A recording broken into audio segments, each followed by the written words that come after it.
বিয়ের ৬ মাস পরে একজন স্ত্রীর সন্তান হলে এ সম্পর্কে ইসলাম কি বলে, চলুন শুনে আসি। আমাদের দেশে বিয়ের পরে যদি সন্তান ৬ মাসের মাথায় যদি সন্তান হয়, লক্ষ্য করে শুনতে হবে, তা নাহলে কিন্তু মিস করবেন। বিয়ে করেছে, ৬ মাসের মাথায় গিয়ে বাচ্চা হয়েছে। শ্বশুর শাশুড়ি তো দূরের কথা, স্বামীও চিন্তা করে যে এই বাচ্চা বোধহয় আমার না, এত তাড়াতাড়ি বাচ্চা হইল কেন। কি বল? এখন বিজ্ঞানীরা বলছে যে না, ৬ মাসের ভিতরে যদি সন্তান হয় তা তার স্বামীর সন্তান, বলতেছে বিজ্ঞান। কিন্তু কোরআন বলেছে ১৫০০ বছর আগে। কি বলেছে?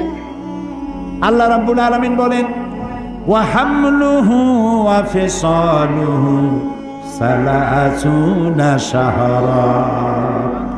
হামলুহু ওয়া ফিসালুহু, গর্ভধারণ আর দুগ্ধপান সব মিলে ৩০ মাস। কে বলতেছেন? আল্লাহ। সব মিলে কয় মাস? ৩০ মাস। দুধ খাওয়াবে কয় মাস? হাওলাইনে কামিলাইন, ২ বছর। ২ বছরে কয় মাস হয়? এখন না তাড়াতাড়ি, ও অঙ্কে ফেল করেন না। ২ বছরে ২৪ মাস। তা আল্লাহ তাআলা আগে কি বলেছেন? ওয়া হামলুহু ওয়া ফিসালুহু সালাসুনা শাহরা, ৩০ মাস। ৩০ মাসের ২৪ মাস গেল দুধ খাওয়াইতে, থাকে কয় মাস? ৬ মাস। এই ৬ মাস গর্ভ, সর্বনিম্ন গর্ভের বয়স হলো ৬ মাস। এটা বিজ্ঞান এখন বলতেছে, আর রাসূলকে দিয়ে আল্লাহ বলেছেন ১৫০০ বছর।